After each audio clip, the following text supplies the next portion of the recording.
Hi friends, ഇന്ന് ഞാൻ കടച്ചക്ക വെച്ചിട്ട് നല്ല ക്രിസ്പിയും നല്ല ടേസ്റ്റി ആയിട്ടുള്ള ചിപ്സാണ് ഉണ്ടാക്കാൻ പോകുന്നത്. അപ്പോൾ അതിനായിട്ട് ഞാനിവിടെ ഒരു കടച്ചക്ക എടുത്തിട്ടുണ്ട്. നല്ല മൂത്തിട്ട് മുള്ളൊക്കെ പരന്ന പോലത്തെ ചക്ക വേണം നമ്മൾ എടുക്കാനായിട്ട് കേട്ടോ. അതാണ് കൂടുതൽ ടേസ്റ്റ് ആയിരിക്കുക. നമ്മൾ കറി വയ്ക്കാനാണെങ്കിലും അതുപോലെ ചിപ്സ് ഉണ്ടാക്കാനാണെങ്കിലും ഒക്കെ ഇതുപോലെ നല്ല മൂത്ത് മുള്ള് പരന്നിട്ടുള്ള ചക്ക വേണം എടുക്കാനായിട്ട്, കടച്ചക്ക വേണം എടുക്കാനായിട്ട്. കടച്ചക്കേനെ ചീമ ചക്ക എന്നും അതുപോലെ ഇംഗ്ലീഷിൽ ബ്രെഡ് ഫ്രൂട്ട് എന്നുമാണ് പറയുന്നത്. പിന്നെ വേറെ പല ഭാഗങ്ങളിലും മറ്റു പല പേരുകളും ഉണ്ടോയെന്ന് എനിക്കറിയില്ല. അപ്പോൾ നിങ്ങളുടെ അവിടെ ഇനി വേറെ പേരിൽ അറിയപ്പെടുന്നുണ്ടെന്നുണ്ടെങ്കിൽ ഒന്ന് കമൻറ്റ് ചെയ്യാം കേട്ടോ. ഇനി നമുക്ക് ആ കടച്ചക്ക കട്ട് ചെയ്ത് അതിൻ്റെ നടുഭാഗത്തുള്ള ആ ഒരു കട്ടിയുള്ള ഭാഗവും അതുപോലെ തൊലിയെല്ലാം കളഞ്ഞ് ഇതുപോലെ നമുക്ക് ചെറിയ പീസാക്കി എടുക്കാം. അങ്ങനെ ചെറിയ പീസാക്കി എടുത്തതിന് ശേഷം കനം കുറച്ച് നമുക്കിതൊന്ന് അരിഞ്ഞെടുക്കണം. അപ്പോൾ വളരെ കനം കുറച്ചിട്ട് വേണം നമ്മൾ ചിപ്സ് ഉണ്ടാക്കാനായിട്ട്, കട്ട് ചെയ്യാനായിട്ട്. അല്ലാന്നുണ്ടെങ്കിൽ അത് അത്ര ക്രിസ്പി ആയി കിട്ടില്ല, അതിങ്ങനെ തണുത്ത പോലെയായിട്ടാണ് കിട്ടുക. അതുകൊണ്ട് നല്ല നൈസായിട്ട് നമുക്കിതുപോലെ കട്ട് ചെയ്തെടുക്കണം. അപ്പോൾ കട്ട് ചെയ്യാൻ ബുദ്ധിമുട്ടൊന്നുമില്ല, നല്ല എളുപ്പത്തിന് തന്നെ നമുക്ക് കട്ട് ചെയ്തെടുക്കാവുന്നതേ ഉള്ളൂ. അപ്പോൾ ഞാൻ മുഴുവനായിട്ടും ഒരു കടച്ചക്ക മുഴുവനും എടുക്കുന്നില്ല കേട്ടോ, ഞാൻ ഒരു പകുതി എടുക്കുന്നുള്ളൂ. അപ്പോൾ അതെല്ലാം ഇതുപോലെ കനം കുറച്ച് അരിഞ്ഞെടുത്തിട്ടുണ്ട്. കണ്ടില്ലേ, നല്ല കനം കുറച്ചിട്ടാണ് അരിഞ്ഞെടുത്തിട്ടുള്ളത്. അപ്പോൾ നമുക്ക് പെട്ടെന്ന് തന്നെ അത് മുരിഞ്ഞ് കിട്ടുകയും ചെയ്യും, നല്ല ക്രിസ്പി ആയിട്ട് ഇരിക്കുകയും ചെയ്യും കേട്ടോ. അപ്പോൾ ഇതാ നമ്മുടെ കടച്ചക്കയൊക്കെ കട്ട് ചെയ്ത് പീസാക്കി വെച്ചിട്ടുണ്ട്. ഇനി നമുക്ക് എന്താ ചെയ്യേണ്ടതെന്ന് വെച്ച് കഴിഞ്ഞാൽ, ഒരു പാത്രത്തിലോട്ട് 3 ടേബിൾ സ്പൂൺ വെള്ളവും അതിലേക്ക് 1/2 ടീസ്പൂൺ ഉപ്പും ചേർത്ത് നന്നായി ഒന്ന് യോജിപ്പിച്ചെടുത്ത് വെക്കണം.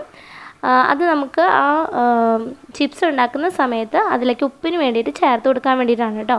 അപ്പോൾ ഇതാ ഉപ്പ് വെള്ളം ഇവിടെ റെഡിയായി. ഇനി അതോടെ മാറ്റി വയ്ക്കുക. അതിനുശേഷം ഒരു പാനിലേക്ക് വെളിച്ചെണ്ണ ഒഴിച്ച് ചൂടാക്കി, വെളിച്ചെണ്ണ ചൂടായി വരുമ്പോൾ 2 തണ്ട് കറിവേപ്പില, ഒരു 4 വെളുത്തുള്ളി ഇടുമ്പോൾ അത് ജസ്റ്റ് ഒന്ന് കത്തി കൊണ്ട് ഒന്ന് കട്ട് ചെയ്തിട്ട് വേണം ഇടാനായിട്ട്. അപ്പോഴാണ് ഉള്ളിലോട്ടൊക്കെ നന്നായിട്ട് മൊരിഞ്ഞ് വരിക.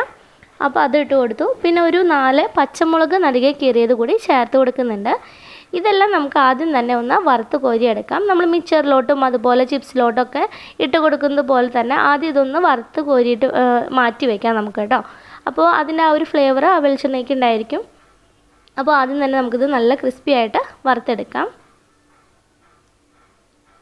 അങ്ങനെ നമ്മുടെ വേപ്പിലയും അതുപോലെ വെളുത്തുള്ളിയും പച്ചമുളകൊക്കെ നന്നായിട്ട് മുരിഞ്ഞ് വന്നിട്ടുണ്ട്. ഇനി അത് നമുക്ക് മറ്റൊരു പാത്രത്തിലോട്ട് മാറ്റി വയ്ക്കാം. ഇനി നമ്മൾ കട്ട് ചെയ്ത് വെച്ചിട്ടുള്ള കടച്ചക്ക കുറേശ്ശെയായിട്ട് എണ്ണയിലോട്ട് ഇട്ട് കൊടുക്കാം. എന്നിട്ടൊരു മീഡിയം ഫ്ലെയിമിൽ തീ വെച്ചിട്ട് വേണം ഇത് ഫ്രൈ ചെയ്തെടുക്കാനായിട്ട്. ഒത്തിരി ഹൈ ഫ്ലെയിമിലായിട്ട് നമ്മൾ തീ വെച്ച് കഴിഞ്ഞാൽ അത് മൊരിച്ചിൽ ഭയങ്കരമായിട്ട് കൂടി പെട്ടെന്ന് കരിഞ്ഞു പോകാനൊക്കെ ചാൻസ് ഉണ്ട്. അപ്പോൾ ഇതാ നമ്മൾ മീഡിയം ഫ്ലെയിമിൽ തീ വെച്ച് പതിയെ ഇളക്കി കൊടുത്ത് അത് നല്ല ക്രിസ്പി ആവുന്നതുവരെ വറുത്തെടുക്കാം. അപ്പോൾ ഇപ്പോൾ നമ്മുടെ കടച്ചക്കയൊക്കെ ഒന്ന് ചെറുതായി ചുങ്ങി അതൊരു ക്രിസ്പി ആയി തുടങ്ങിയിട്ടുണ്ട്, കളറൊക്കെ ചേഞ്ച് ആയി വന്നിട്ടുണ്ട്. ഇനി അതിലേക്ക് നമുക്ക് നേരത്തെ കലക്കി വെച്ചിട്ടുള്ള ഉപ്പുവെള്ളം ചേർത്ത് കൊടുക്കാം. ഒരു 2 ടീസ്പൂണോളം ചേർത്ത് കൊടുക്കാം. അപ്പോൾ ഉപ്പുവെള്ളം ചേർത്ത് കൊടുക്കുന്ന സമയത്ത് തീ ലോ ഫ്ലെയിമിലേക്ക് ഇട്ടിട്ട് വേണം ചേർത്ത് കൊടുക്കാൻ. കാരണം ഉപ്പുവെള്ളം നമ്മൾ ആ ചൂടായ എണ്ണയിലോട്ട് ഒഴിച്ചു കൊടുക്കുമ്പോൾ പെട്ടെന്ന് ഇങ്ങനെ ചെറുതായിട്ട് ഇങ്ങനെ പൊട്ടി ഇങ്ങനെ വെള്ളം പൊട്ടിത്തെറിക്കാനായിട്ട് ചാൻസ് ഉണ്ട്. അപ്പോൾ ഇത്തിരി നീങ്ങി നിന്നിട്ട് വേണം ഒഴിച്ചു കൊടുക്കാനായിട്ട്. അങ്ങനെ ഒഴിച്ചു കൊടുത്തതിന് ശേഷം നമുക്ക് ഒരു മീഡിയം ഫ്ലെയിമിൽ തീ വെച്ചിട്ട് ആ വെള്ളം നമ്മൾ ഒഴിച്ചു കൊടുത്ത സമയത്ത് ഭയങ്കരമായിട്ട് ഇങ്ങനെ ബബിൾസ് ആയിട്ട് വരും. അപ്പോൾ ആ ബബിൾസൊക്കെ നന്നായിട്ട് ഇങ്ങനെ കുറഞ്ഞ് നന്നായിട്ട് ബബിൾസ് ഇല്ലാണ്ടാവുന്ന സമയത്ത് നമുക്ക് എണ്ണയിൽ നിന്നും ചിപ്സ് എല്ലാം കോരി ടിഷ്യൂ പേപ്പറിലോട്ട് മാറ്റി വയ്ക്കാം കേട്ടോ. അപ്പോൾ ഇതാ നമ്മുടെ ഫസ്റ്റ് ട്രിപ്പ് ബാച്ചിലെ കടച്ചക്ക ചിപ്സ് റെഡി ആയിട്ടുണ്ട്. ഇനി അതോടെ മാറ്റി വയ്ക്കാം. അതിനുശേഷം അടുത്ത ഒരു ബാച്ചും കൂടി ഇടാനുള്ള കടച്ചക്ക മുറിച്ചതുണ്ട്. അപ്പോൾ അതും കൂടി ഞാൻ അതിലേക്ക് ഇട്ട് കൊടുക്കുകയാണ്, ചൂടായ എണ്ണയിലോട്ട് ഇട്ട് കൊടുക്കുകയാണ്. എന്നിട്ട് പതിയെ ഇളക്കി കൊടുത്ത് നമുക്കത് വറുത്തെടുക്കാം. അപ്പോൾ ഉപ്പുവെള്ളം ഒഴിച്ചു കൊടുത്ത് അതിൻ്റെ ബബിൾസ് നന്നായിട്ട് മാറിയതിന് ശേഷം മാത്രം അതിൽ നിന്നും കോരിയെടുക്കാനായിട്ട് ശ്രദ്ധിക്കുക. അതുപോലെ ഉപ്പുവെള്ളം ഒഴിച്ചു കൊടുക്കുമ്പോൾ തീ ലോ ഫ്ലെയിമിലിടുക. പിന്നെ കുറച്ച് നീങ്ങി നിന്നിട്ട് ഒഴിച്ചു കൊടുക്കാനും ശ്രദ്ധിക്കുക. ഇത്രയും മാത്രമേ വേണ്ടൂ. നല്ല ടേസ്റ്റി ആയിട്ടുള്ള ചിപ്സ് നമുക്ക് ഉണ്ടാക്കിയെടുക്കാം.